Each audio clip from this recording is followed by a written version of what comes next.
All right, good afternoon. We'll go ahead and call to order the regular meeting of the City of Murfreesboro Board of Zoning Appeals for November 22, 2010. The first item on the agenda is the consideration of minutes for the regular meeting on October 27, 2010.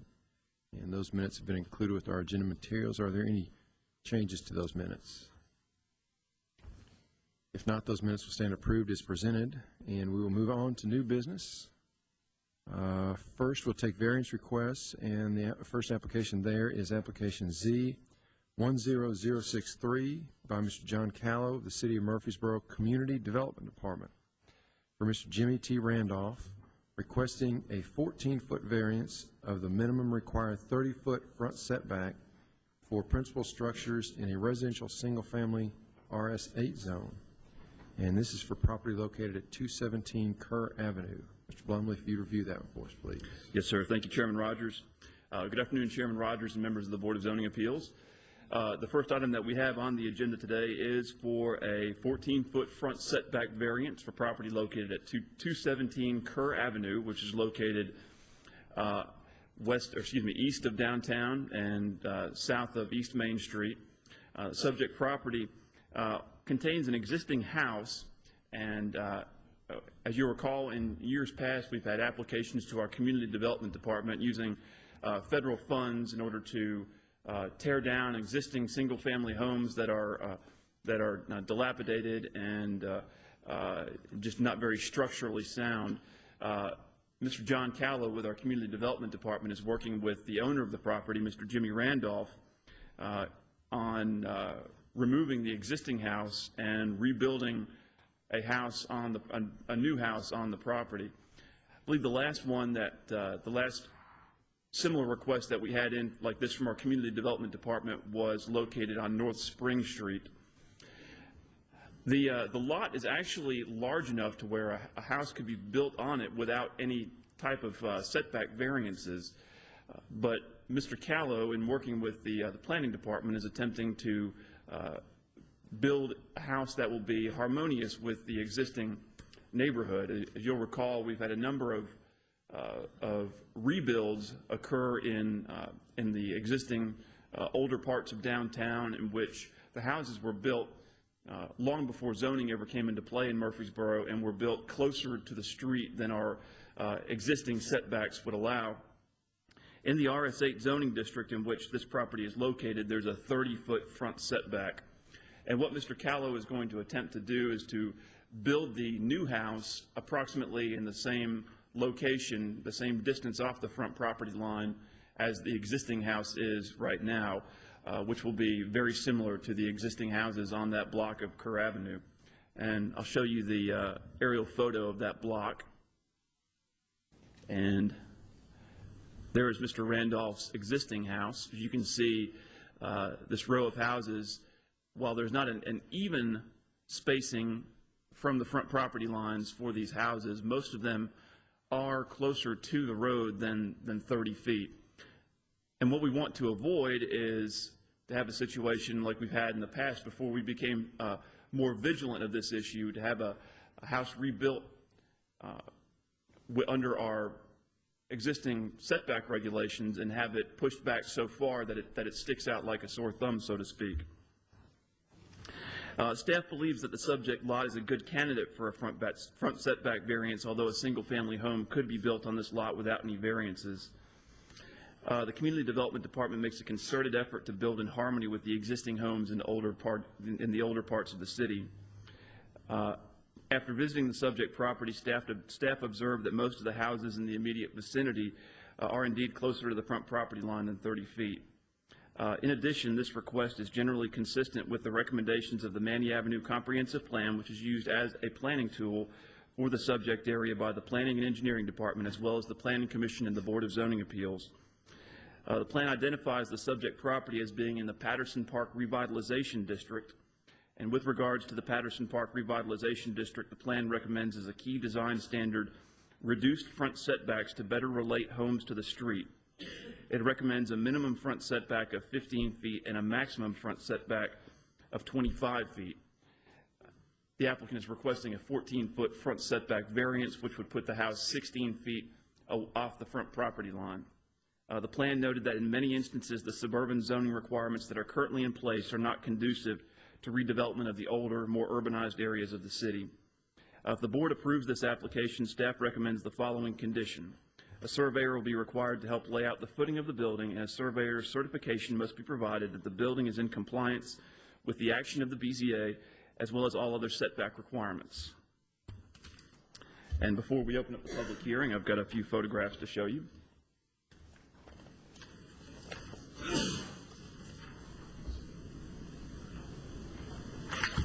This is the existing house that is there right now.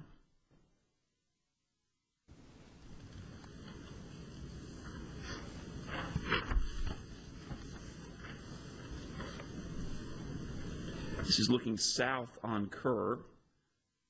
With the tree, it's hard to get a good perspective on how close those streets are to the road adjacent to it to the south.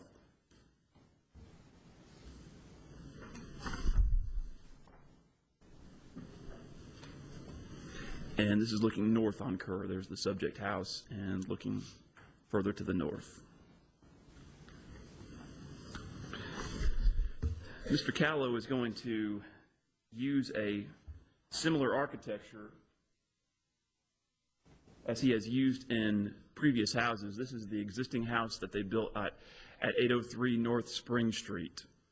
So Mr. Callow has a good track record of building houses in these older parts of town that kind of replicate the era in which those neighborhoods were originally built. And finally, you have the site plan of the subject property. Here is the porch, which will protrude into the front setback, as will the front part of the house, for a total of a 14-foot encroachment. And the applicant is building a driveway long enough to accommodate the minimum 4 cars that are required in single-family residential zoning districts. If you have any questions either before or after the public hearing, I'll be happy to answer them. Mr. Callow is in attendance today, and I believe there was something that he wanted to add as well. All right, thank you, Mr. Blomley. Questions for Mr. Blomley? All right. Mr. Callow probably wants to tell us about the Cardinals' prospects for the coming season. Is that right? I could do that, but that's actually not what I want to talk about today, Chairman Rogers. We are just very, very excited about this project. Our homeowner has a long-standing relationship with Habitat for Humanity, and in fact was referred to us by Habitat because as a homeowner he didn't fit their model. So once it was determined he was eligible, Habitat came to us and said, we'd like to bid on that project. And we said, okay. And I said, well, you're going to have to fit all the, you've got to have a contractor's license, you've got to have the insurance, you've got to post all the things that we require of our regular contractors. And they said, that's great. So our contractor on this project is going to be Habitat for Humanity of Rutherford County, and this is going to be the 100th Habitat house in Rutherford County. And we're so excited to be a partner in that. Fantastic. Good news. All right. Well, thank you, Mr. Callow. Appreciate all you do and good work that your community foundation provides. All right. Any questions for Mr. Callow? At this time, we'll go ahead and conduct a public hearing. Anyone present wishing to speak for or against the application, if you would, please come forward. And seeing none, we'll declare the public hearing closed and open the floor for any further discussions or motion. Mr. Chairman, I make a motion to approve the application with the necessary recommendations of the staff. Second. We have a motion and a second. Any further discussion? If not, all in favor say aye. Aye. Any opposed? All right, Mr. Callow, the application has been approved. Thanks so much. Thank you. Good to see you. All right, we'll move now to application Z10064 by Mr. Roy Saylor for Rutherford County Habitat for Humanity, requesting a 10-foot variance of the minimum required 30-foot front setback for principal structures adjacent to East State Street, and a 10-foot, oh, I see, okay, requesting a 10-foot variance of the minimum required 30-foot front setback for principal structures adjacent to East State Street, and a 10-foot variance of the minimum required 30-foot front setback for principal structures adjacent to South University Street. This is in a residential duplex zone for property located at 320 South University Street. Mr. Bomley, if you'd review that one for us, please. Yes, sir. Thank you, Chairman Rogers. And as you noted, we do have 2 variance requests on this particular property, so each variance will need to be taken in a separate motion. Habitat for Humanity has come to us, and this will be the first of 4 applications on this month's agenda for Habitat for Humanity. And there will actually be 3 additional applications that they've already filed for December. They are taking a very proactive approach to their planning for their construction for the calendar year 2011, and so they are going ahead and proceeding with getting all of their paperwork in order to be able to follow through with those building projects next year in 2011. Mr. Saylor met with myself several months ago, and one of the things that we reiterated to him was that one thing was that we appreciate their efforts and their contribution to the downtown area, and one way that we want them to continue to be such good stewards of those downtown areas was to continue to build in a way that was harmonious with the surrounding area. So what Mr. Saylor is doing, even on the lots that do not require a variance, he is coming to the Board of Zoning Appeals for variances for all of the properties that they're looking to build on next year, so that they can be built in line with the neighborhood that he's building in. As I mentioned in the previous application, many of those homes were built prior to the current zoning going into effect and are built closer to the front property line. And so they're committed to building in such a way that is going to be in harmony with the existing neighborhood out there. The first of the 4 requests that we have from Mr. Saylor and Habitat on today's agenda is for the property at 320 South University Street, which is located at the northwest corner of University and State. You'll see the aerial photograph here. As you can see, previously there was a house on this property. It has been torn down within the last several years, and you'll notice that these houses across State Street from the subject property were all houses that Habitat for Humanity applied for variances on. Now, those lots were extremely small, and in those instances the variances were actually necessary in order for Habitat to build houses on those lots. This lot is a good deal bigger than those 4 lots that are on the south side of State, but still, because of the narrowness on this lot, this is one of those instances where they actually, in order to build a house on this lot, they actually do need a setback variance.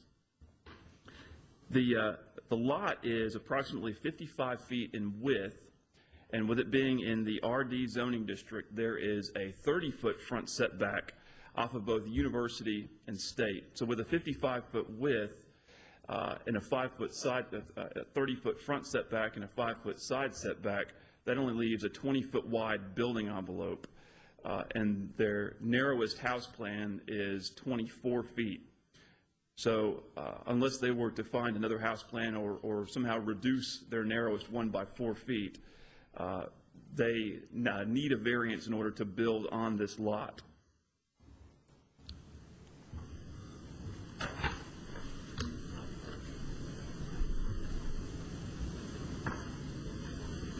Here's the site plan prepared by Mr. Saylor.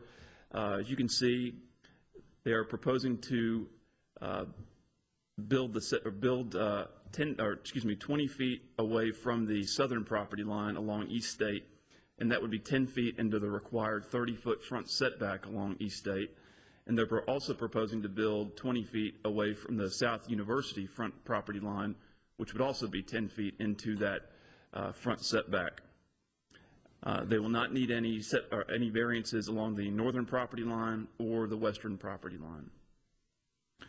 And one of the things that we've tried to do, because the houses are so close to the front property line across East State Street, it goes from about 12 feet off the front property line on the south side of East State Street, and the property to the north of this is about 25 feet off the front property line. So what we've tried to do with this lot, by making it 20 feet off the front property line, is to kind of stagger that. So it's a transition from the closer fronts, or the greater reduced setback south of East State Street to getting closer back towards 20 or 25 feet as you go north of East State Street.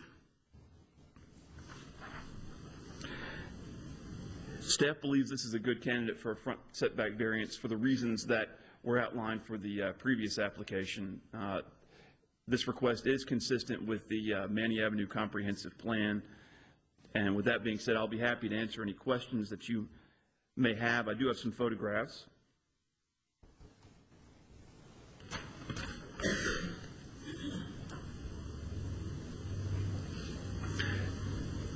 This is looking at the subject property from South University Street.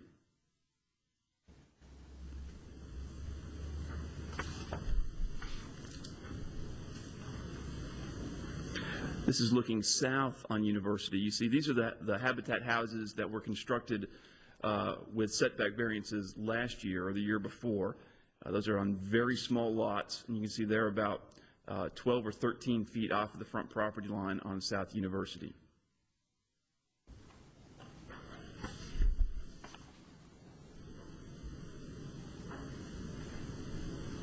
This is looking to the north, and this house is directly to the north of the subject property, and it's approximately 20 to 25 feet off of the front property line.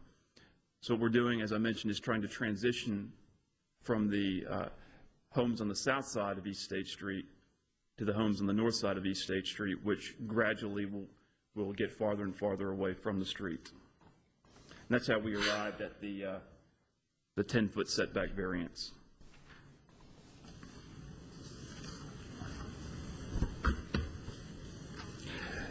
With that being said, I'll be happy to answer any questions. I do not see Mr. Saylor in the audience today. All right, thank you, Mr. Blomley. Questions for Mr. Blomley?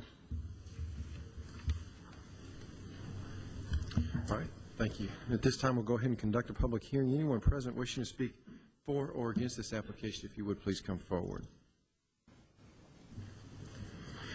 And seeing none, we'll declare the public hearing closed and open the floor for further discussions or motion.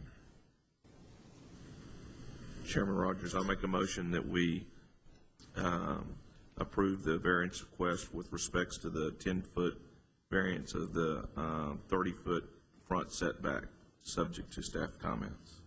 This is for the East State Street side. We have two. Correct. Okay. Yeah, because I think that was, I'm sorry, you're right. I apologize. They're both front setbacks. You are correct. Yes. Okay. So we need to take these in two motions, I think. Yes, sir. Okay. Okay. Okay. Second. All right. We got a motion and a second on the 30-foot front setback request for principal structures, and this is adjacent to East State Street. All right. Any further discussion? If not, all in favor say aye. Aye. Any opposed? Okay. We'll move now to the 30-foot front setback adjacent to South University Street. Make a motion for approval of that request, subject to the staff comments. Have a motion and a second. Further discussion? If not, all in favor say aye. Aye. Any opposed? All right. So that application has been approved.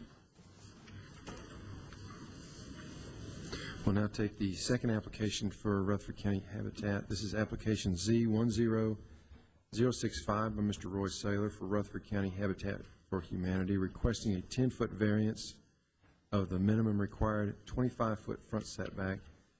And this is for a principal structure located in a residential single-family RS4 zone located at 430 East State Street. Mr. Blomley. Thank you, Chairman Rogers. Subject property is located, as you mentioned, at 430 East State Street, which is located in the block of East State in between South Manny and South Highland. It's located on the south side of East State Street, and it's actually quite a large lot for the downtown area. It's over 14,000 square feet. So this is one of those lots where Habitat could actually build by right without any setback variances, but they have chosen to make application to the Board of Zoning Appeals in order to build in line with the other houses in the neighborhood. In measuring on the city's GIS system, and I'll show you the aerial photo here. Here's the subject lot. It appears that most of the houses on this side of East State Street are approximately 15 feet from the front property line. So Mr. Saylor has made application for a 10-foot front setback variance from the 25-foot required front setback in the RS4 zoning district. And much as in the previous application, staff does think this is a good candidate for front setback variance so that this house can be built in line with the other houses that are on the block. There had been a house on this lot a number of years ago, but it has, as you can see now, it is currently vacant.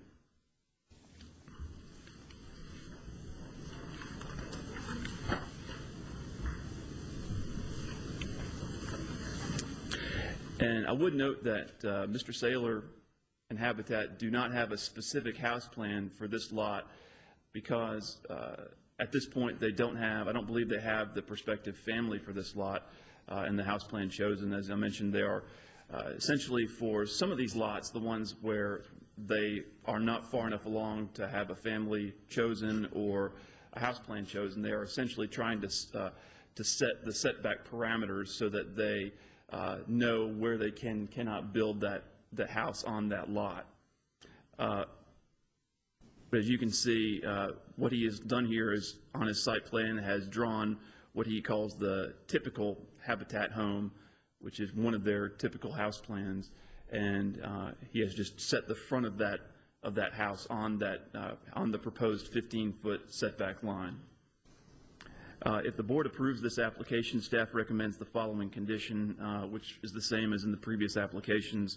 A surveyor will be required to help lay out the footing of the building, and a surveyor's certification must be provided that the building is in compliance with the action of the BZA as well as all other setback requirements. And I'll just show you some photographs.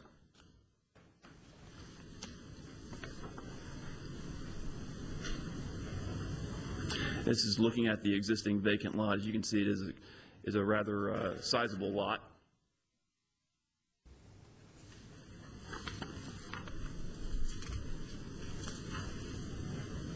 This is looking east on East State Street from the subject property.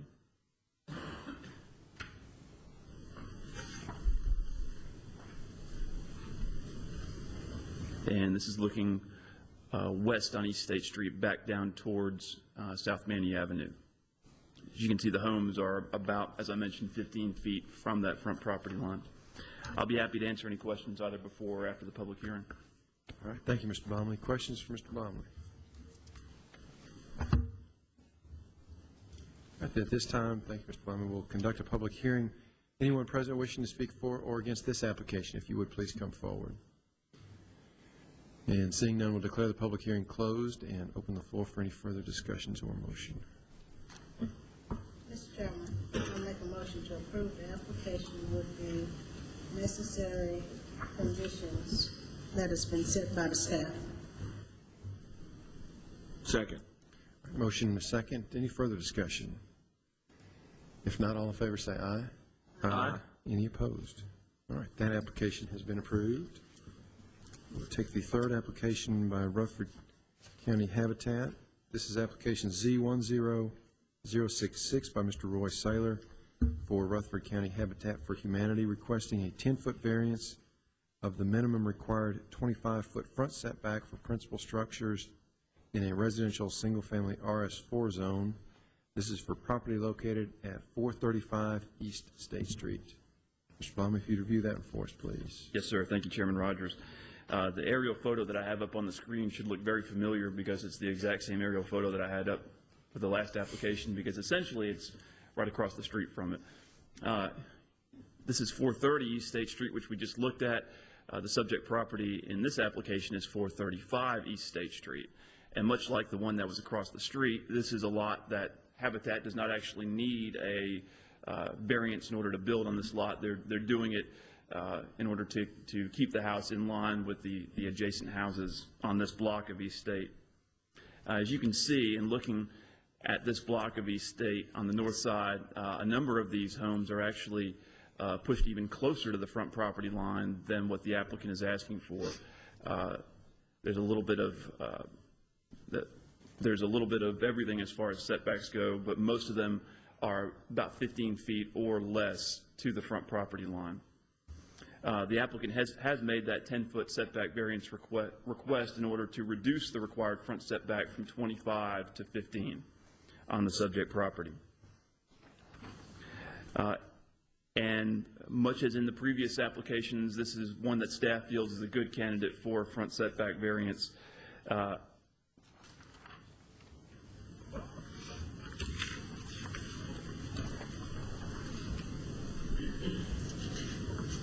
Just as in the previous request, this is one that they do not have a house plan picked out for. They're essentially trying to set the parameters for the setbacks for when they do have a house plan chosen. And you can see that they have the typical Habitat house depicted on the site plan that they have submitted.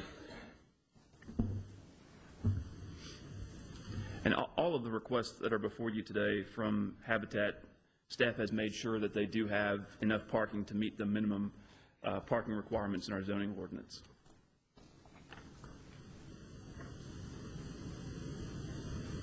This is looking at the subject property from the street.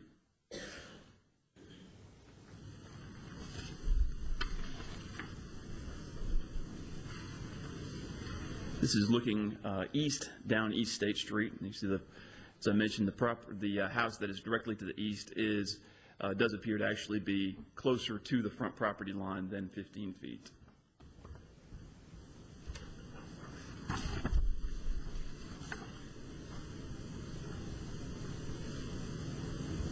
I would say that the proposed house will probably be more in line with the existing house to the west of the subject property.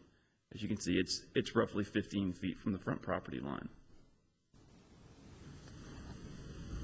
That being said, I'll be happy to answer any questions before or after the public hearing, and we do request the same condition that we've had on the previous 3 applications. All right, thank you, Mr. Blumley. Questions for Mr. Blumley? I have one question, that is, we've gotten 3-4 applications from Habitat, and we haven't had anybody appear at these public hearings so far. Did we receive any kind of phone calls about any 4 of these applications? I did not. Okay. All right. And most of the time when the other planners in the office receive phone calls about any of our items, they let me know. But they have not relayed to me that they've received any phone calls about any of these variance requests. Okay. Thank you, Mr. Blumley. Any other questions? All right, at this time, we'll conduct a public hearing. Anyone present wishing to speak for or against this application, if you would, please come forward. And seeing none, we'll declare the public hearing closed and open the floor for further discussions or motion. Mr. Chairman, I'll make a motion we approve the application subject to staff comments. We have a motion and a second. Any further discussion? If not, all in favor say aye. Aye. Any opposed? All right. Just so that application was approved as well. We're I'm so sorry for my target. That's all right. No problem at all. We're through 3 of them. We got 1 more to go. All right. We'll move now to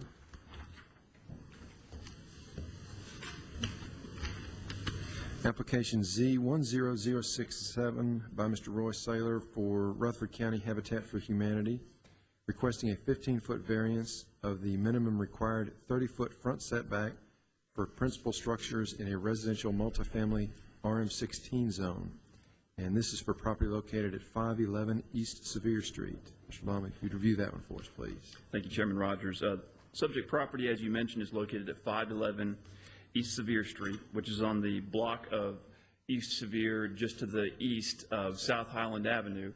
You look at the aerial photo that I have on the screen, and this is the Clearview Restaurant, which I'm sure will help to orient all of you, as I know that quite a popular destination for lunch. You'll recall that last year, I believe it was early last year, Habitat came before you for these two lots here that are adjacent to the subject property. Here's the vacant lot that is the property in question for this request. These two lots came before you last year for similar front setback variances, and you can see with our 2010 aerial photography the end results of the construction that occurred after those variances were issued. And what Mr. Saylor is before you today for is a 15-foot variance of the minimum required 30-foot front setback in the RM16 zoning district.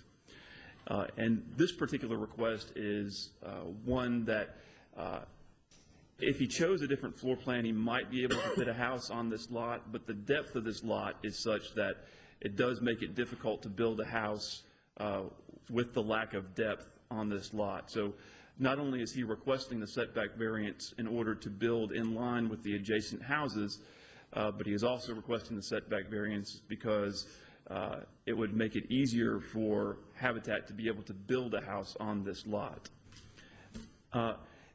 The setback variance that was approved for the house directly to the the west, it was a 10-foot variance from the minimum 25-foot front setback along East Sevier. And that was in the RS4 zoning district. This is an RM16 zoning district, which requires a 30-foot front setback.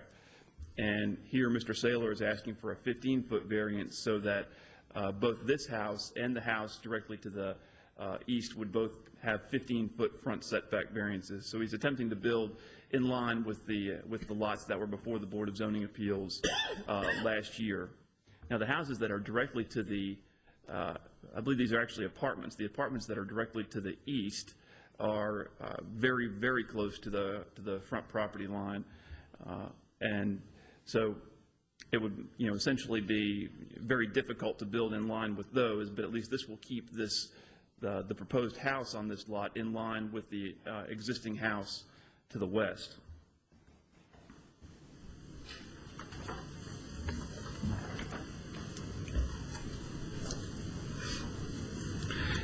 Here is the house plan. As I mentioned, this is one that Mr. Saylor does not have a particular house plan picked out for this lot. He's showing the typical Habitat house on this lot. And as I mentioned, all of Mr. Saylor's requests are adequately addressing the minimum parking requirements, meeting the minimum parking requirements on all of these lots.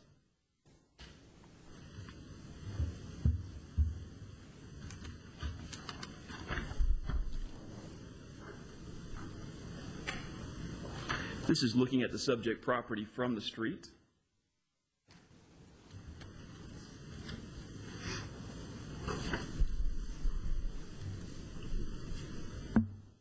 This is the brand new house just to the west of the subject property that Habitat built last year, and the proposed house would essentially be in line with the side of this house. The front of this house actually faces South Highland.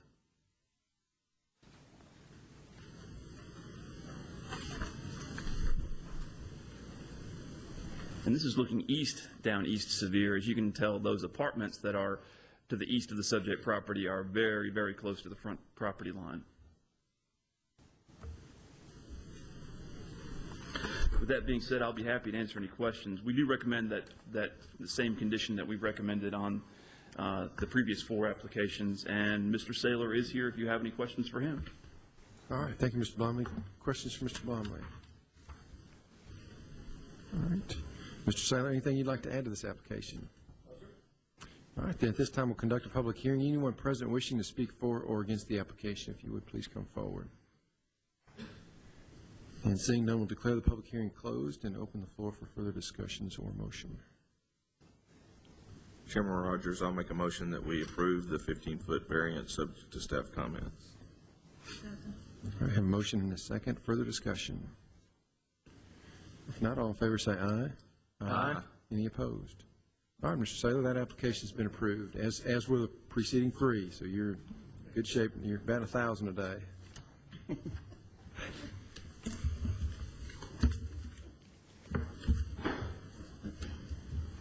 All right, we'll now take on a height variance request. This is application Z10068 by Mr. Joe Kirchner for the Murfreesboro Water and Sewer Department.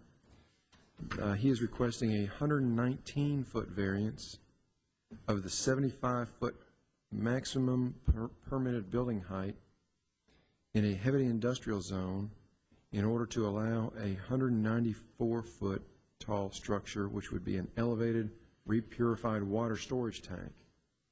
And this is for property located along Walter Hale Court, south of Medical Center Parkway. And Mr. Blum, if you would review that one for us, please. I would. Allow me to get one of my exhibits together.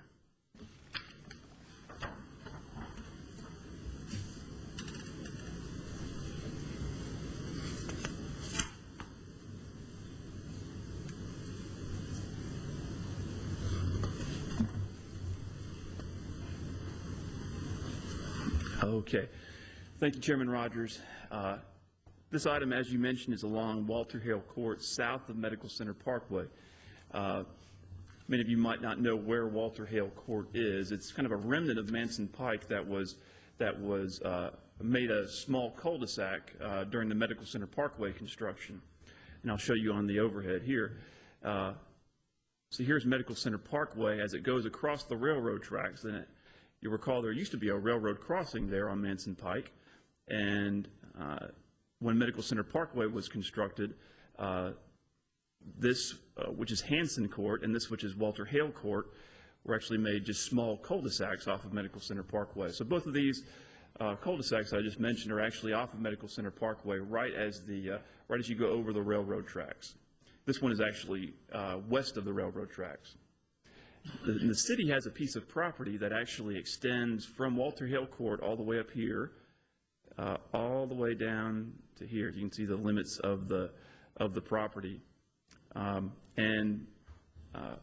Murfreesboro Water and Sewer Department is actually requesting a height variance to build an elevated repurified water storage tank to help increase the capacity of the city's repurified water system. The tank will actually be located about 2,200 linear feet south of Walter Hale Court. So while the property is off of Walter Hale Court, which is all the way up here adjacent to Medical Center Parkway, the subject tower will actually be down in this corner of the development, or excuse me, of the property, which would be directly across the railroad tracks, roughly across the railroad tracks from Lewis Brothers Bakeries, which is on Scott Street, I believe. Does that help orient the board?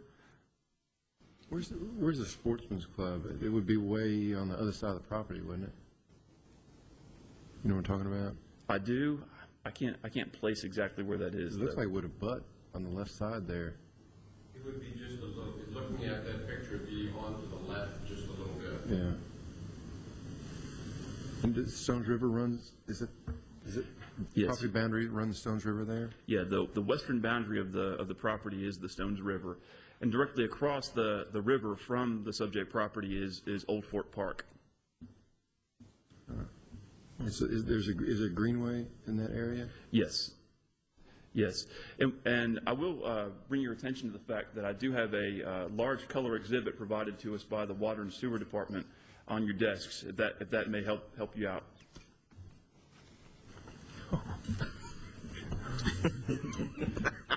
Or on the floor. The one you...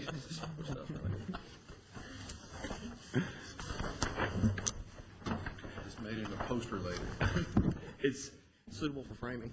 It's a difficult location to describe just because the area that it is on the property is so remote from the street and because many people aren't familiar with Walter Hale Court itself. I'll give you a moment to get oriented.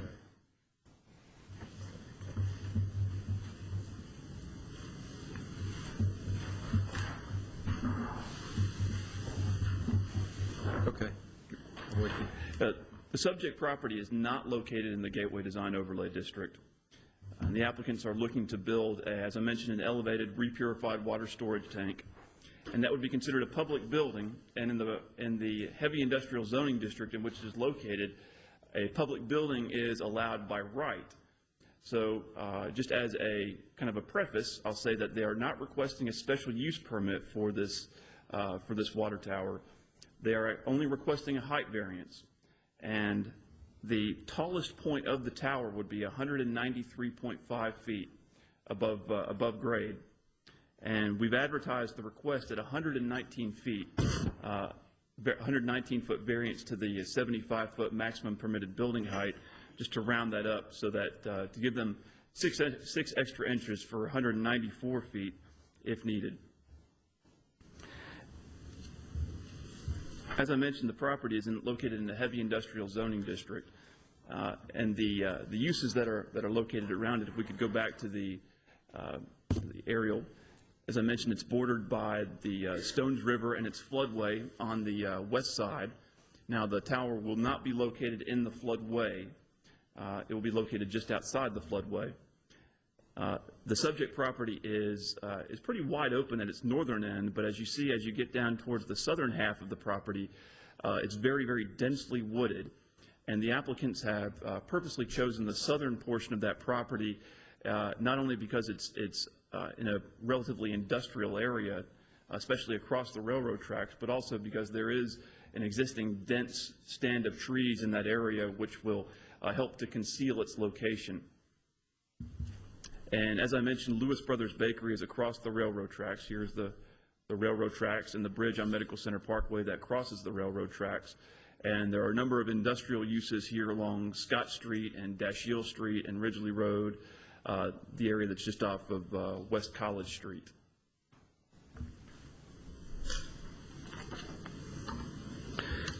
The primary reason for this request is because of the increase in usage of the city's repurified water system.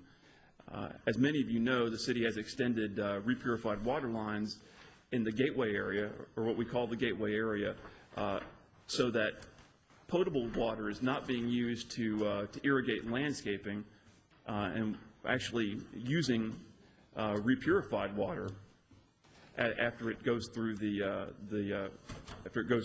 process of repurifying the water, so that we're not having to use drinking water to irrigate plants and landscaping. And also, in the future, we'll see a lot more usage of repurified water for water closet flushing. And in fact, as Mr. Kirchner points out in his application materials, the first such development in our gateway that is going to use repurified water for the flushing of water closets will be at the Gateway Village, which is Mr. Joe Swanson's new development just north of Medical Center Parkway on Thompson Lane. I'm sorry, they're going to be using repurified water to do what? To flush toilets. At those condos there? Mm-hmm. Yes, there are offices, retail, and condos over there. And you may have seen articles that Mr. Swanson is working very hard to make it a very, very environmentally friendly development over there. And this will be one of the ways in which he will strive to do that.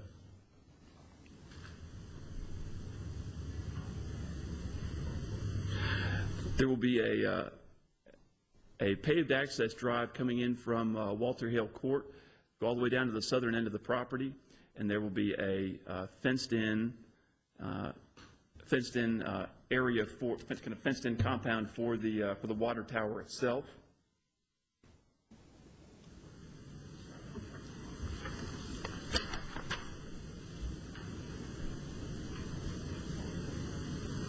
Here's an elevation of the water tower. It will be a steel pedestal with a concrete bowl. So, now, and Mr. Kirchner has provided an example of that.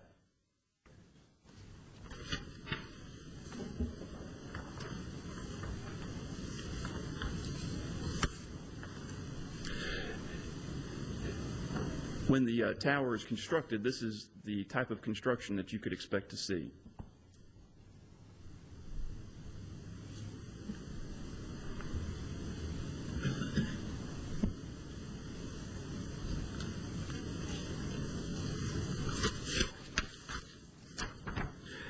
believe I might have switched up the construction. It's a concrete pedestal and a steel bowl.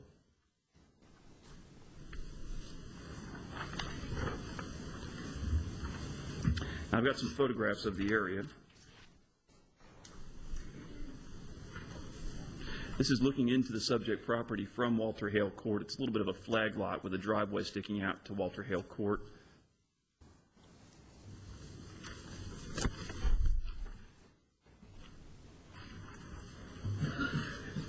This is looking south from the edge of the driveway into the subject property. As you can see, it's a very open area in the northern half of the subject property. But as you can see, there's a dense stand of trees once you get past that field.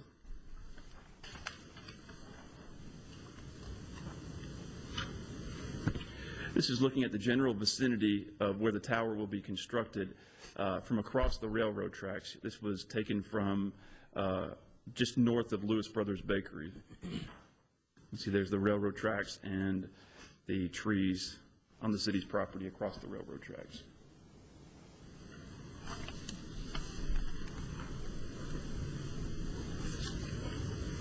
And this is looking also across the railroad tracks, pointed a little bit south.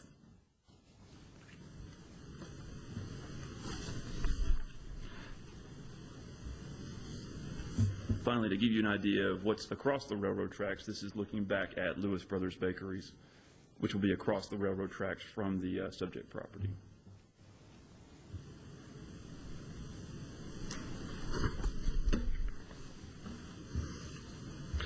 With that being said, I'll be happy to answer any questions before or after the public hearing.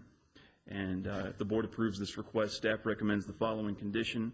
The Planning Commission must grant site plan approval for the proposed development, or at the planning director's discretion, the planning staff may approve the site plan administratively. Mr. Kirchner is not in attendance today, but if you have any questions, Mr. Darren Gore, the Assistant Director of the Water and Sewer Department, is available as well. All right, thank you, Mr. Blomley. Questions for Mr. Blomley? All right, thank you, Mr. Blomley. Mr. Gore, anything you'd like to add to the application? All right, anybody? Chairman Rogers, I have just a curiosity question, Mr. Gore. Have y'all already got the line that would extend down Medical Center Parkway to hook up to this tower, or are you going to have to do improvements to make that happen? We have a 12-inch repurified line that actually goes under the railroad at the old at-grade crossing. So when we construct the 2,200 feet of road, we would have to run the 12-inch line basically adjacent to that road. But it's already there then? Yes, sir. Okay. Will this tank basically serve the gateway area, or is how wide a region would this? We currently just have the one tank at the wastewater plant. It's only a 500,000 gallon tank. What we've come up against is now that we have this water available, the demand has really, we've seen it peak extremely during the warmer months. Old Fort Golf Course uses almost 1 million gallons a day to irrigate the golf course. We've got the Siegel Soccer Complex that's being irrigated, not to mention the Avenue, Embassy Suites, the pond there that is on Gateway Boulevard is also it's required to maintain being filled by this repurified. And it really pulls our half a million gallon tank down very quickly when those peaks hit. So this is, like all tanks, they're meant to buffer the peak usage so that it's available. We've actually gotten into situations where we've had to ask Tracy at the golf course to pull back on his irrigation of the golf course. And with the challenges at the Gateway Pond, where it's been kind of had some leaks and whatnot, it was hard to keep that maintained and full. So this is really just to allow to buffer to allow when peak usage is occurring. It's about 1.5 million gallon storage, so it'll put us up to 2 million gallons of storage total. I would just make the comment, I think you picked a good area. When I first saw this, I was a little, you don't want anything to affect the sitescape of what the city's accomplished with respects to Medical Center Parkway. Also understand the need, as you described, for the tower, so hopefully this is will be deemed a good spot, especially if the elevation you know, on the whatever side, the Lewis Bakery side is above, and then I would have and you probably don't know the answer to this question, but it'd be curious to know what the height of that bridge is, just from a sitescape standpoint, in comparison to this tower. Well, I know that when you're on the bridge, if you look down the railroad corridor, you can see the Mill Street tank, the MTSU tank. Correct. Down, so it's going to kind of be in line with that tank. I don't know offhand the height of the bridge. Okay. This is going to be a tall tank. I mean, its height is required so that we have pressure. You know, it can be filled at night, and we've got adequate pressure during the day as it empties. We've put it real close. I think we're only like 35 feet off the floodway. We're in the floodplain. We're actually going to have to mount the mechanical and electrical equipment inside on a raised platform to get it out of the 100-year flood. So we've tried to get it far enough off Medical Center Parkway. The greenway is there. We were kind of directed to this location. Mr. Hale, the old city manager, suggested this as a location, so we've kind of followed his recommendation. But you're right. It's an elevated tank, and there's just not they're going to be seen. The last question that I have, just out of curiosity, you know the approximate height of the tank on Jones Boulevard next to Mitchell Nelson? The tank, yes. It should be about 10 foot higher than that.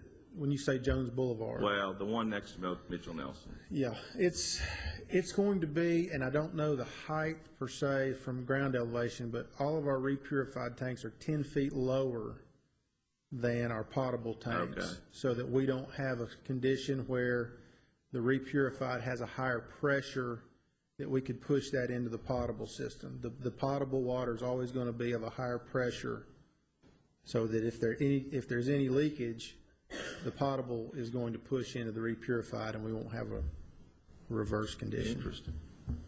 We didn't want we don't want, this is very good, clean water if you've seen it, but it's not for drinking purposes. Right.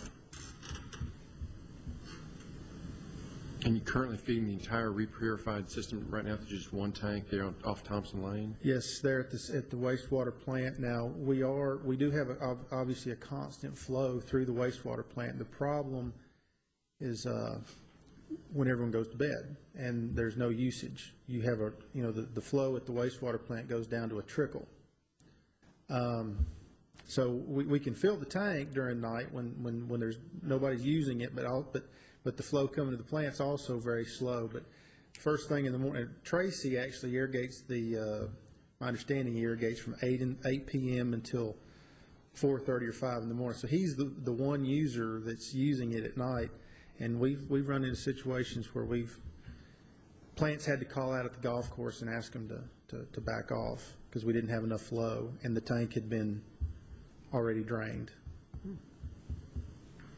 And with the Gateway Village condominiums where they're using, I mean, this is a scenario where we never guarantee uninterrupted service, but obviously to flush toilets, we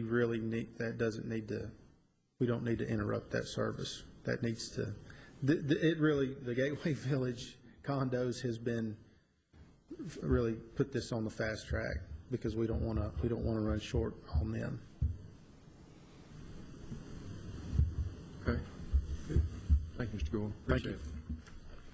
All right, at this time, then, we'll go ahead and conduct a public hearing. Anyone present wishing to speak for or against the application, if you would, please come forward.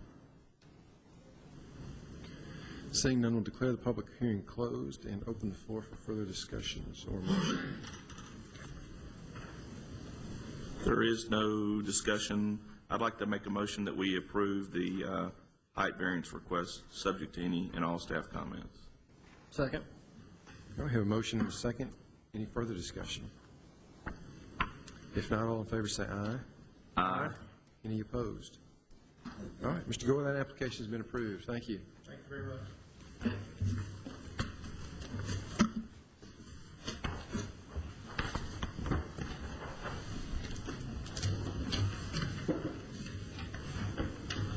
All All right, we'll now move on to special use permit request. This is application Z10069 by Ms. Brandy Stanley, requesting a special use permit in order to construct a home occupation, which would be a hair salon, at her residence located at 528 Titans Circle.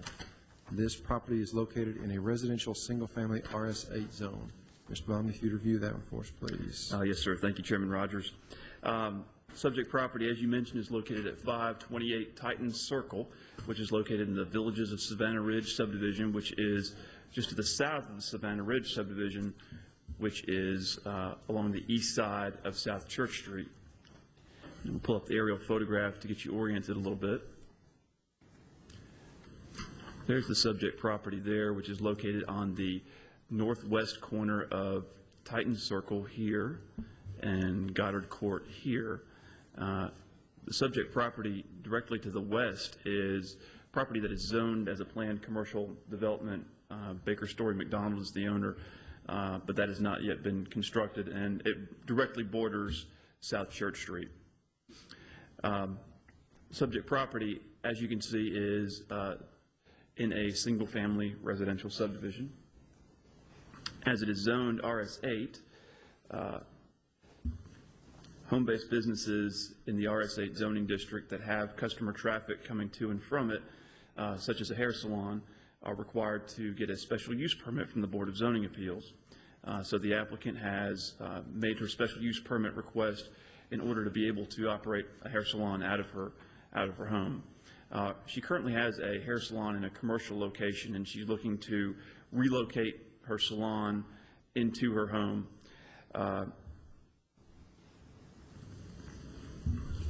She is proposing to convert the existing garage into the salon area, and I've got a floor plan.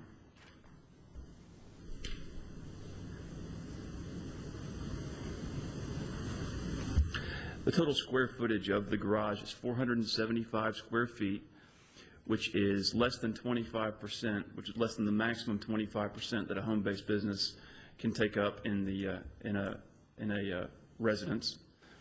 As you can see, she will have 2 chairs, but she will not have any additional employees. She's relayed to me that those 2 chairs will be just different stations in her salon for use by herself.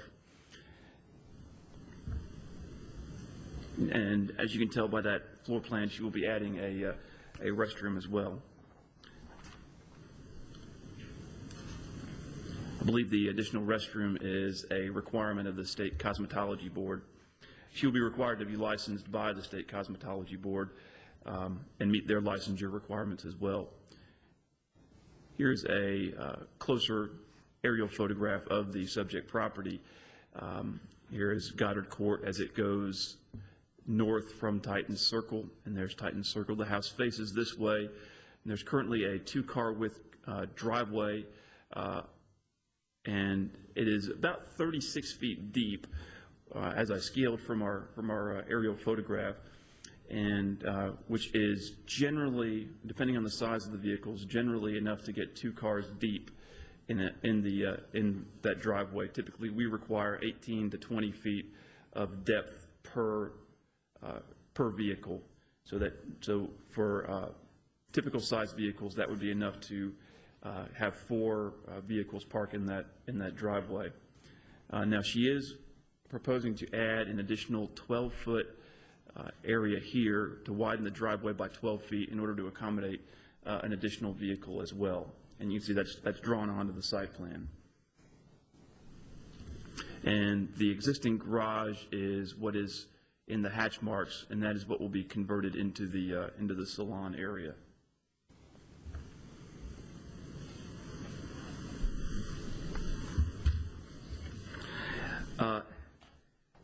As I do with all home-based business applicants, I generally try to counsel them on ways that they can make their request to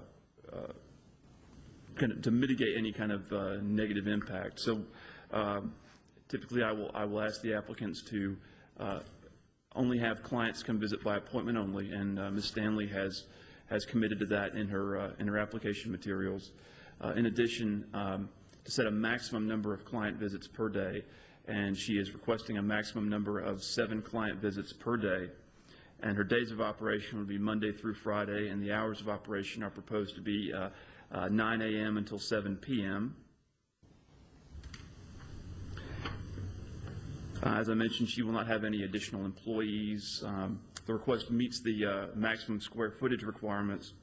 And one of the things that I will mention is that the State Cosmetology Board, as part of its licensure requirements, does require a sign to be visible on the outside of the structure. Now, I tasked Ms. Stanley with doing some research between the time the staff comments went out and the meeting today to determine what the minimum would be required that the state would allow in order for her to be licensed. And so I'll ask her to come up and speak in a moment to tell the board what she found out.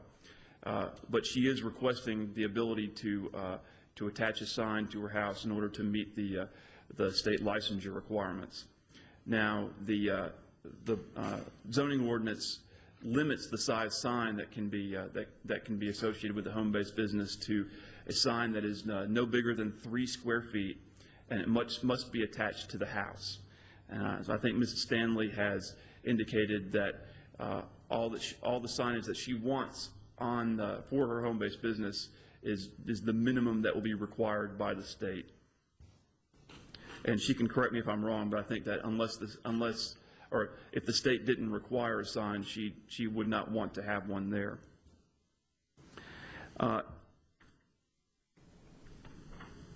As I mentioned, she is proposing to widen the driveway in order to accommodate client parking in the driveway. She has stated that for the majority of her business hours, there will only be one personal vehicle there at the residence. So the driveway, which will accommodate a minimum of 3 vehicles, but possibly up to 5 vehicles, if indeed it can be 2 cars deep. The maximum that would be there during the daytime, barring any other visitors, would be Mrs. Stanley's vehicle and one client's vehicle. Now, her hours of operation would be until 7 p.m., so her husband's vehicle may be there also. I'm not sure what time he gets in back in the evening time from work. If the board approves this request, staff recommends the following conditions. Building permits must be obtained for the conversion of the garage into the salon, and the applicant shall not begin operation of the business until a certificate of occupancy has been issued from the Building and Codes Department. Number 2, all clients must visit by appointment only, and there should be no overlapping appointments. And number 3, there should be a maximum of 7 appointments per business day. And what I'll do now is show you some photographs that I took. This is the front of Mrs. Stanley's house as it faces towards Titan Circle.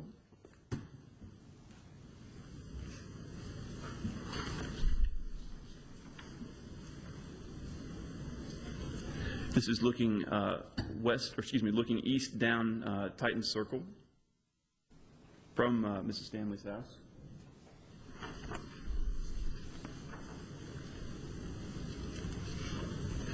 This is looking north on Goddard Court. As you can see, here is the existing, it's a 2-car garage, but it's got 2 separate doors. And she would actually be looking to remove those garage doors and replace those doors with windows and a walk-in door for her clients. And as you can see, that driveway should accommodate 4 vehicles as it is right now.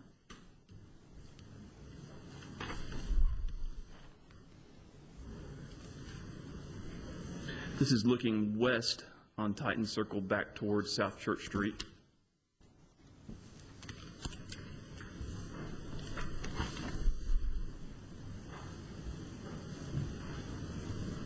This is looking at the applicant's house from Goddard Court.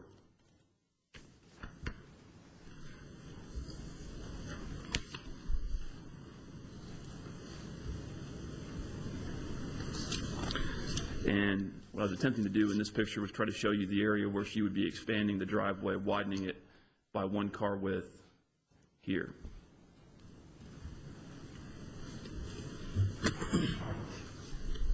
Before the public hearing, one of the things that I wanted to mention was I received a number of emails to pass along to you over the weekend, and I'd like to make those a part of the official record on this item. Some of these folks were not able to attend the meeting today, and so they asked for their voices to be heard via email. So I'll just read the names of the people who had emailed me, and if we can make those names part of the public record. Tim and Doris Coffey, Jennifer and Scott Hall, Scott Hahn, Peter Guile, Allison Malone, Renee Foltz,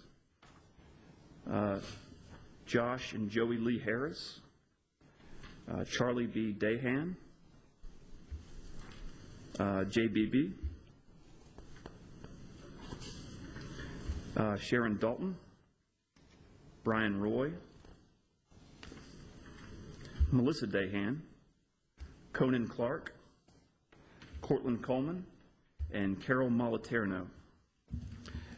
Mrs. Stanley is here if you have any questions for her, and I'll be happy to answer any questions before or after the public hearing. And before the public hearing, what I'd like to do is ask her to come up and just clarify what she found out from the state with regards to the signage. All right, thank you, Mr. Blomley. Questions for Mr. Blomley? Okay, thank you. Ms. Stanley. I would first like to respond to all, I don't know if I can do that now, respond to all the emails and stuff, or do we just want to talk about the sign for now? You might want to take off the sign for right now, or go ahead and talk about the sign right now, and then we'll talk about As far as the sign, the state board, as long as when they come to, on my yearly visit, and when he pulls onto the property, when he walks up, he just has to see a sign. It could be as small as those names, a ruler. So it's in a dollar, that's it. As long as he can visibly see it when he gets out of his vehicle onto the property, walking to the door. I wouldn't have one if I had to. Actually, my vehicle has got my sign on the back of it now, and it's been sitting there for 3 years, and there's never been any complaint as far as that, and it's pretty large. But there was some comment in the notes that may suffice to be your sign. Well, I asked the state board if that would work, and they just said it will not, because it's got to be attached to the property. So, but it can be as small as it needs to be, just so that provides something for the state board of cosmetology. So, whatever you guys would suggest, or I'm willing to comply with. And as far as all of the emails, I have 4 children myself. This is going to allow me to be at home. I do have a commercial property now that I cannot maintain any longer. So I do understand about the traffic. Most of the time, I'm going to have one vehicle there at all times, and the children will be in school till usually 3 o'clock, for the most part, and they will all park. There would then be no traffic on the street. And as far as all the other neighbors, most of the emails were my friends that were supporting me through this. So that's why I'm very shocked today, because they're all, have people over and have, and nobody ever says anything about the 10 cars up and down the street for their parties and their boats. And there's another house in the neighborhood, 10 houses from us, that actually has took their garage doors down 2 years ago and didn't go the right way and come here and get it approved. But they have no garage doors, and they converted their stuff. One of the applicants also has a business at his home that sent an email about mine. So there's a lot of, I'm trying to follow the rules and do the right thing. So and I'm willing to comply with any standards that y'all can to allow me to operate this business at home, because I need to do this for my family. So this is very important. And if it means anything about if the garage doors I know were an issue, about taking them down, about the property, I can leave the garage doors up, build a wall inside. I can put a door on the back of the house so nothing will ever be seen. Whatever I need to do to get this approved, I will do. And because it's that important. So I think that's all at this time. So. Okay. Thank you, Ms. Stanley. Any questions for Ms. Stanley? I have one. I'm assuming that none of your kids are of driving age because you're not. No, they're all small. Vehicle will not be able to park in. Okay. They're from 8 to 2, so, Okay. and we have 4. So, is that it? And you're located in a commercial property right now? I'm at 115 Mall Circle across from IHOP. And I cannot, paying $20 a square foot when it's at 10 right now is getting to me. I've done it for 3.5 years, and I'm just trying to take it to the house. Is it a full-time job for you? It is full-time. So, and I have successfully built my business. All my clients are appointment only. There will be no walk-in traffic, no anything of, of that nature. And this is 5 days a week?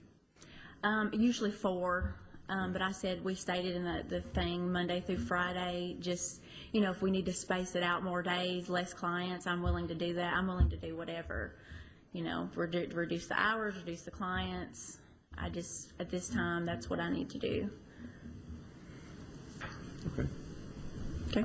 I have a quick question. On some of the other home-based businesses of this, we've talked about appointments and whether they're going to overlap, kind of how many people you expect or how many cars from customers may be there at one time. Are you kind of looking at maybe one at a time if it's just you there? Is that kind of what your Yes, sir. plans are? For sure. And usually each appointment, depending, most people come, and so usually an hour to an hour and a half appointment per person, sometimes less, sometimes more. And, I stated in the paper, I will give a space between each client. That way if we need to eliminate any traffic, we can. So. Okay. All right, thank That you. it? Okay. All right, at this time, we'll go ahead and conduct a public hearing. Anyone present wishing to speak for or against the application, if you would, please come forward, state your name and address, and any comments that you might have. My name is Neil Burt, and I live at 3324 Shade Court, which on the map they had up there, my house backed up to the empty lot that was on Goddard Court. So I see all of that area. A lot of my questions have been answered. Like I say, I've talked to some of the people that sent in emails, and our concern was the traffic, and so I think that had been answered for mine. With her only having 7 or 8 a day, you're not going to have all that traffic. Our main concern was the sign.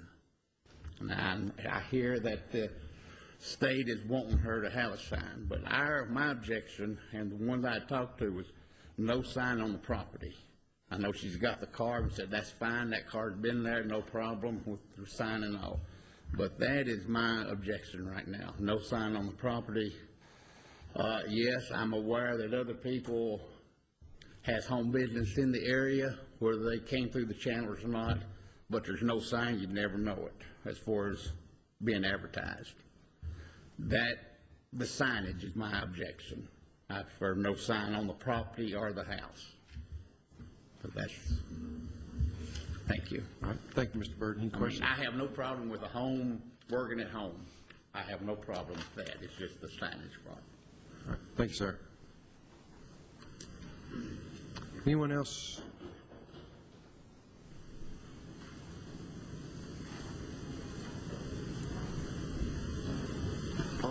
Cortland Colton, and I live across the street from the subject property, and I consider them neighborhood friends and good people.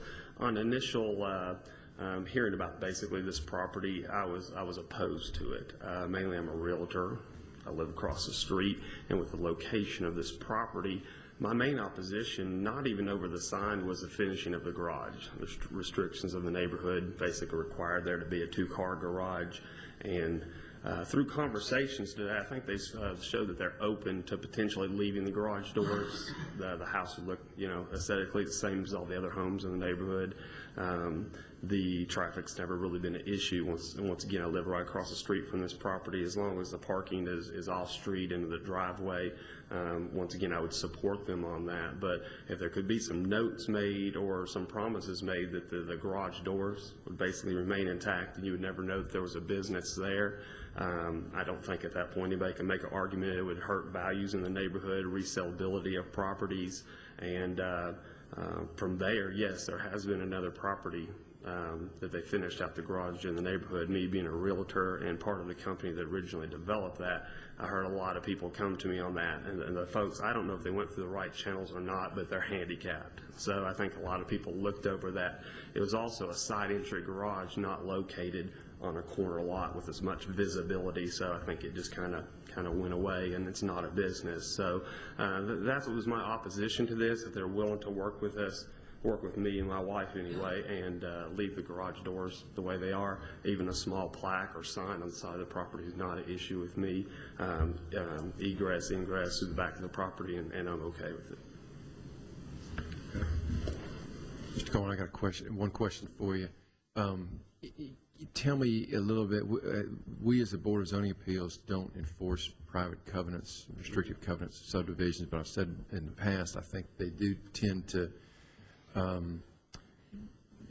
give us some idea of what the surrounding property might be like, and the just generally speaking, the atmosphere of the neighborhood, and those kind of factor into our decision. What do the restrictive covenants talk about in the way of you talked about the set? It has to be a two-car garage? A minimum two-car garage with approximately, it's 325 or 375 square foot. We'll say 350, but it does say that with functional garage doors. Okay. They go on to say no signage in the neighborhood also. There is provisions for a homeowners association, but there's not an active one.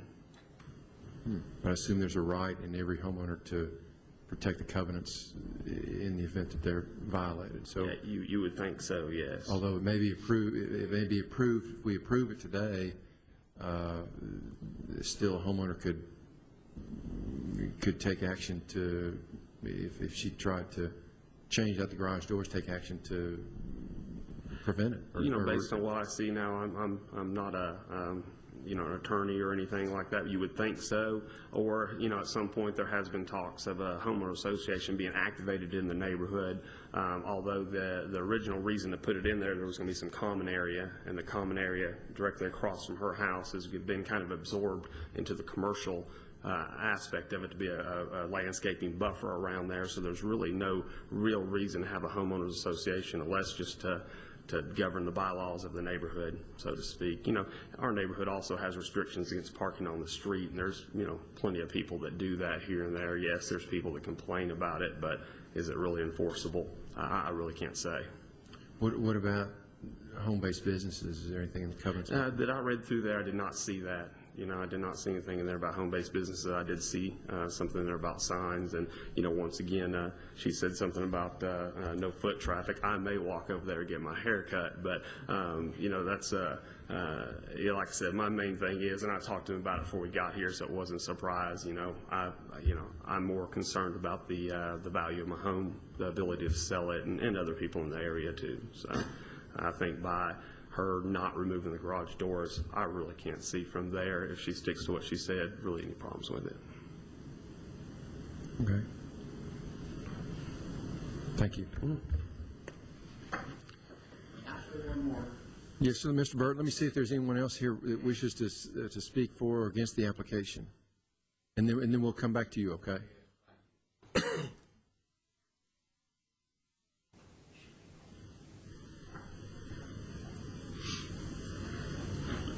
My name is Jay Beebe. I live at 3320 Goddard Court. At the end of the cul-de-sac, her driveway enters Goddard Court, which is the same street I live on. I think a lot of my questions have been answered as she stated, her intent. And for the most part, I don't have a problem with it. My first initial, and as well as my neighbors, they called me, talked to me, was my thing was, oh my gosh, a business. We're in a residential area.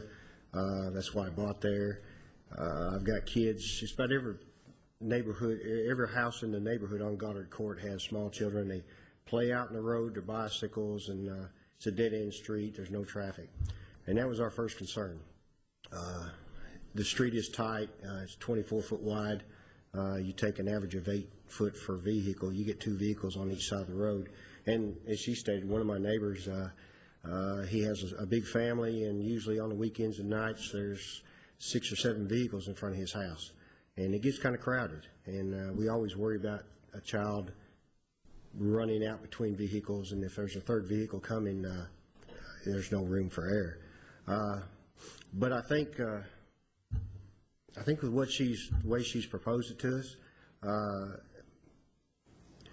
I don't think there's going to be an issue if she sticks to it.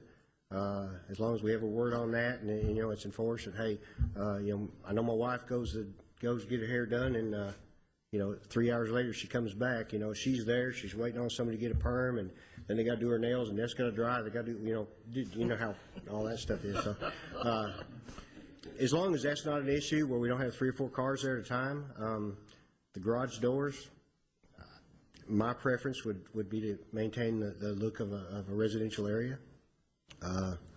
Windows does not take away from that. I know the restrictions call for something different, but I think she's answered a lot of questions, and if she sticks to it, I don't see a problem. As far as a sign, I'm thinking, Walmart, no. Keep it to a very minimum, so be it, however it goes. But I think that's my main concern, is just that we try to keep it residential and the traffic down. I think of cars driving down Goddard Court and turn around in that neighborhood to park on the side of the street, and every car we get down through, there's another chance for somebody to get hit. And I know the kids don't need to be playing out in the street, but it's a fact of life, they do. So as long as she sticks to it, I don't see a problem with it. All right. Thank you, Mr. Beebe. Questions for Mr. Beebe? I think you're good. Thank you. All right. Anyone else wishing to speak for or against the application? Okay. Mr. Burt, you want to add something else? I wanted to bring up, you remember brought up the covenants, what the covenants had on there. I've got a copy of them myself when I first moved. I don't think you can go by the covenants.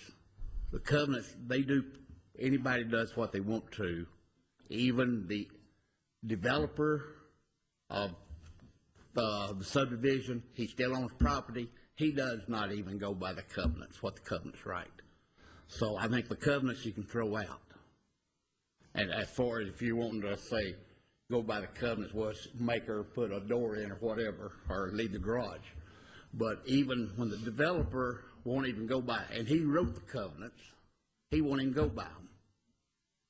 I don't think you have to consider the covenants. That's all I've got to say. All right. Thanks, sir.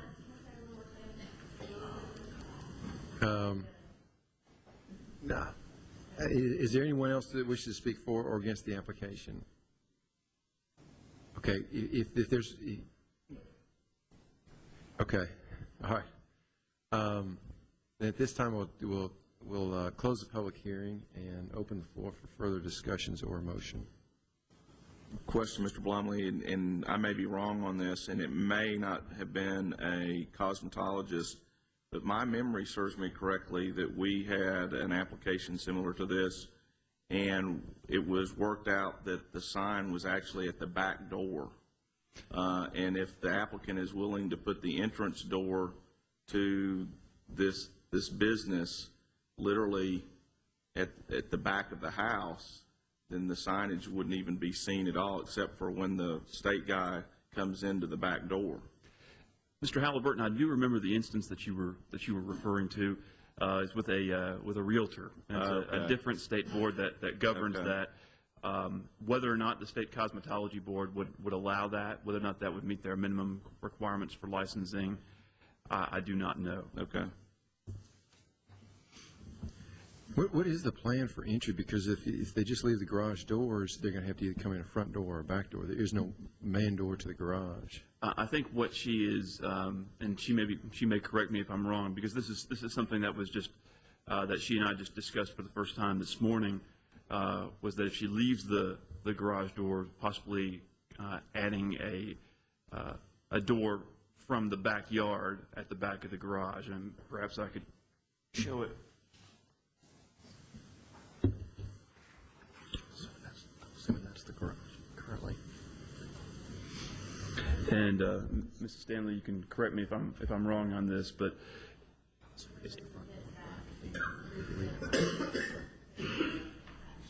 okay, so I think what she's saying is that, and Mrs. Stanley, why don't you come back up to the podium again if you don't mind?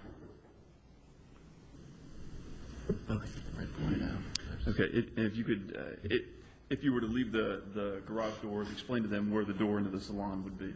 We would move the fence back, I don't know how many feet, and put a door actually right here on the back, going in there. The only thing, I probably could get it worked out with State Board. With my vehicle having catwalk on there, surely to goodness he'll know he's at the right spot. So they just said when he enters, he has to have a name placard. But I was going to also say a lot of people on the neighborhood have like, the Andersons on a placard on their door. Well, it's going to say the catwalk. I mean, who knows my last name's not catwalk. I mean, so I don't see what the big deal is about having a little placard. Even if we leave the garage door up, having a little placard right here that says the catwalk, and then they'll just go to that door. I don't know what State Board's going to require me to do. I'm just saying, but I will do whatever has to be done. Cool. Okay, thank you. The Titan Circle, it looks like it's just stubbed right now, but it looks like it's projected to go through the property that fronts Shelbyville Highway. I assume Titan Circle may become a fairly, if that's done, it's going to make it a fairly popular street. Sorry. Yes. Yeah, the property here, the Baker Story McDonald property that I was referring to earlier in the presentation, that's zoned for a shopping center. They had actually purchased these lots here on the south side of Titan Circle and these lots here on the west side of Wycheck. And those were going to be incorporated into that commercial development as kind of not only an area for drainage and detention, but actually an elevated berm with landscaping on top of it to help buffer that area from that commercial development. And Mr. Coleman can correct me if I'm wrong, but I believe that Titan Circle was not going to be extended into that. That's site plan I have, that's correct. Okay. So that it would not connect in directly with that commercial development. Folks would have to go back up to Savannah Ridge Boulevard up near the Camino Real. Okay, thank you. Sure. Did you have a copy of that? Did you say you had? Oh, okay, okay. All right. Well, having conducted the public hearing, then I guess we're ready for motions. And I'm sorry, Mr. Longley, one other thing, and that is, I recall on other home-based occupations like this, we've done deed restrictions where there's been an amendment to the deed that it expires at the time property's transferred. Does that sound familiar to you? It's the last several that we've had. I don't believe that we've added that condition on there, but there have been I think similar situations in the past where you have added that as a condition. You certainly have that at your disposal, at your discretion to do that. For some reason, we got away from that for a little bit, but personally, I think it's worthy of inclusion here. Okay.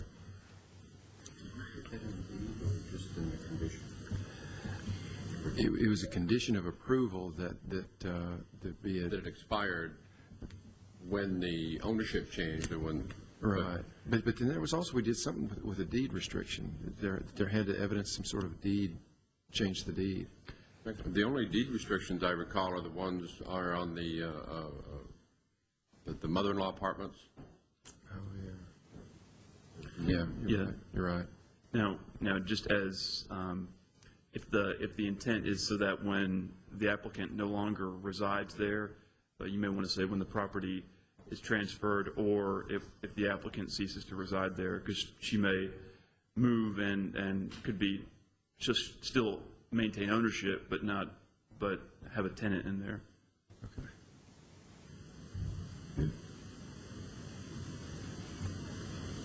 Mr. Chairman, I have a question. She said that she would leave the garage doors, but it's nothing in the application says that she has to. So that's just what I'm wondering, how would that work with that? Well, the original application did not state that, her original plan was to take the garage doors down, but I think what she is saying is that in a way to help compromise and find a solution that would alleviate some of the neighbors' concerns, she's willing to leave the garage doors, and if that's something that you wanted to require, you could make that a condition of approval. Any conditions that the board feels are necessary, they can add additional conditions to or modify the ones that I have recommended in the staff comments.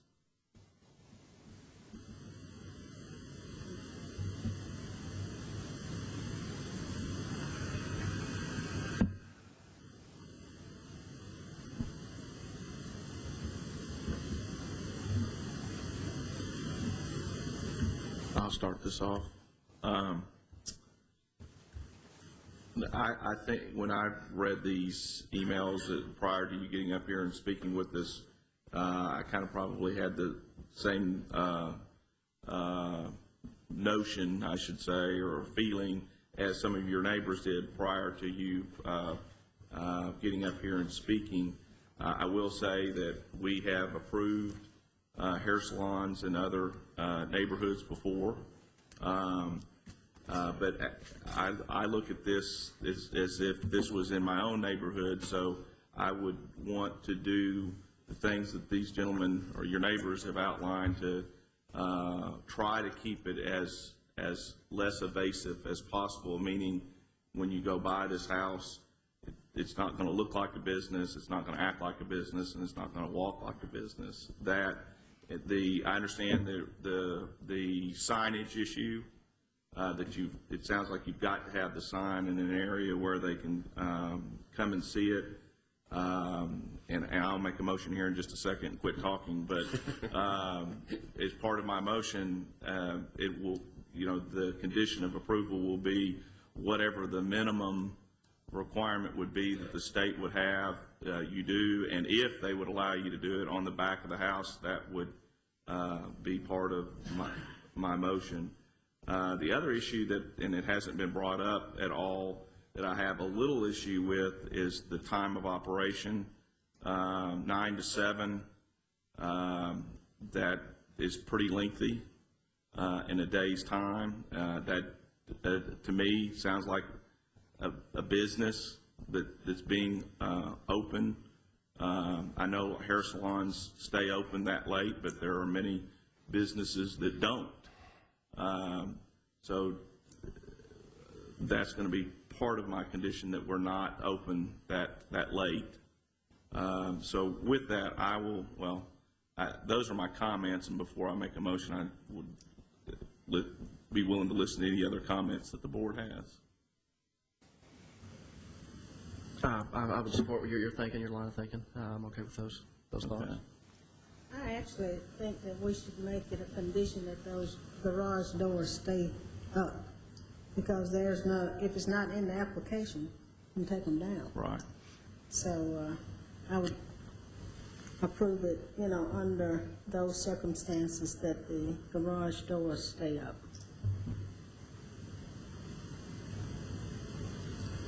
Chairman Rogers, then I will make a motion that we approve this request, subject to the staff comments that are made and the improvements that are outlined in the staff comments.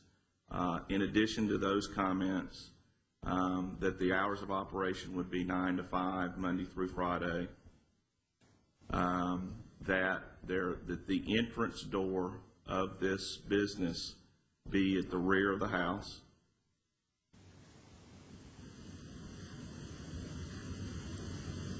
that the sign placard that's required by the state of cosmetology, if that's the right. The cosmetology board. Yeah, cosmetology board, thank you. That would be at the minimum that they would require, and if it can be placed at the rear of the house, that would be the placement of the placard sign.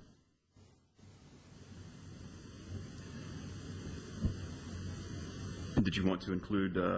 Yes, Mrs. and Mosby? include the fact that we would not change out the garage doors.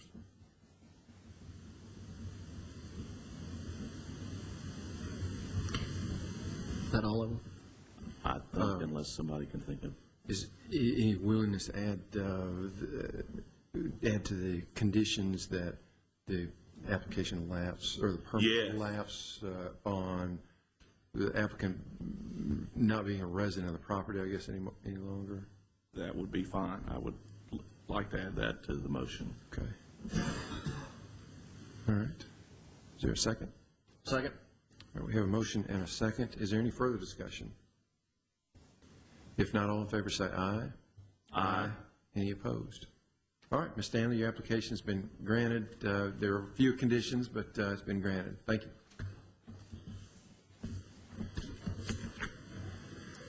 Okay, we'll now move on to sign variance request.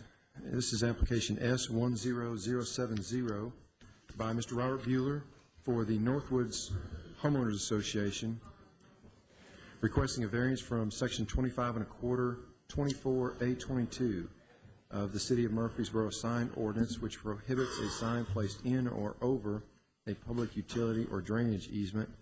And this is for property located on both the southeast and southwest corners of DeJarnett Lane and Northwoods Drive. Ms. Kerr, if you'd review the application for us, please. Thank you, Chairman Rogers, members of the board. The applicant, Mr. Robert Bueller, representing the Northwood Homeowners Association, is requesting a variance from section 25.25, 24A22 of the City of Murfreesboro sign ordinance, which prohibits a sign placed in or over a public utility or drainage easement without the consent of the easement holder and the approval of the Board of Zoning Appeals. The sign location, which is proposed at the intersection of Northwoods Drive and DeJarnett Lane, is located within a residential single-family RS-15 zone. The applicant is requesting permission to erect 2 externally illuminated freestanding wall signs with 27 square feet display area and an overall height of 6 feet. The signs will be located within a public utility easement.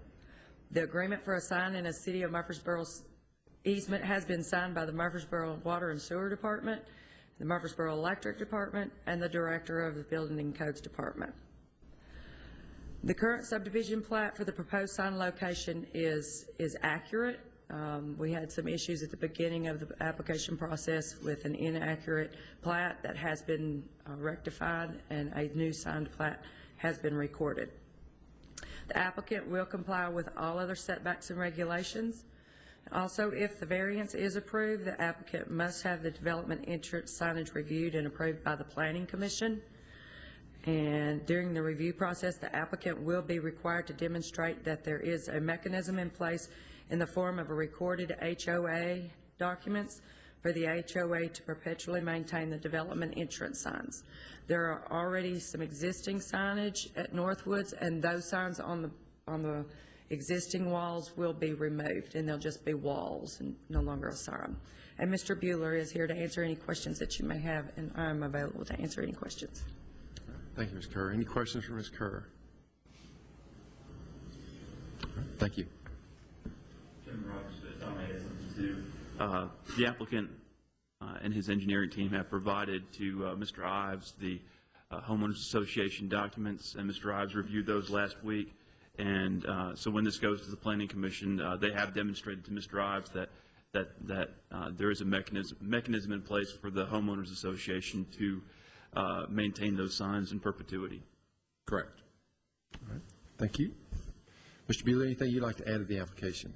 All right. Any questions for Mr. Bueller? All right. Then at this time, we'll conduct a public hearing. Anyone present wishing to speak for or against the application, if you would, please come forward. And seeing none, we'll declare the public hearing closed and open the floor for further discussions of the motion. Mr. Chairman, I'll make a motion to approve the application. Second. A motion and a second. Any further discussion? If not, all in favor say aye. Aye. Any opposed? All right, Mr. Bueller, that application has been approved. Appreciate your patience today. Probably learned more about habitat houses and hair salons than you'd care to learn, right? Very educational. Well, thank you. Good to see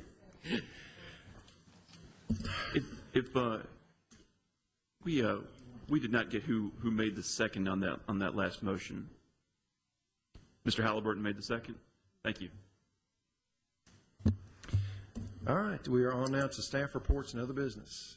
The only thing that I have to add is we are coming up on the end of the calendar year, so if you have not gotten your 4 hours of state-required continuing education, please see Mr. Lewis in the planning department or give him a call. Also, if you are unsure of how many hours that you have and you don't know if you have additional hours that you need in order to meet that requirement, call us or drop by to see Mr. Lewis this afternoon. That's all I have. All right. No other business? We're adjourned.